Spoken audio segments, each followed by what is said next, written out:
Hi guys, welcome to our channel. In this video, you will learn on how you can link Airbnb and Booking.com. So, first thing that we are going to do here is to open our Airbnb account, and then let's go to our listings. Okay, so let me just go back here, and then after that, just go to the calendar option that you can find here. That's right.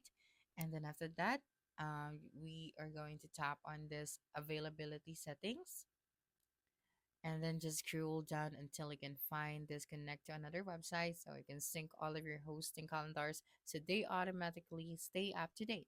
So tap on this one, and then you have here for step one, we're going to add this link to the other website. So all we have to do is to copy this one and open your booking.com. So here in booking.com, you just have to tap on the calendar or rate and availability, then we are going to sync the calendar.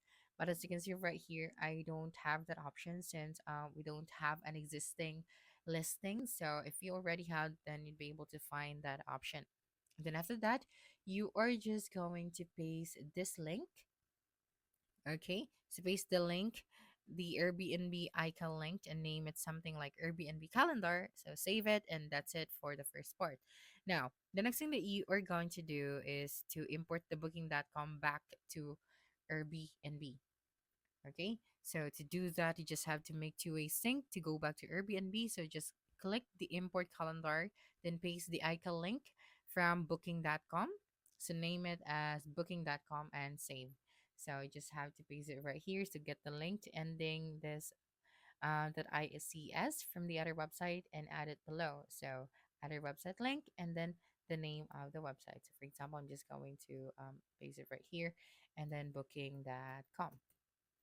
All right. After that, you just had to tap on the add calendar option.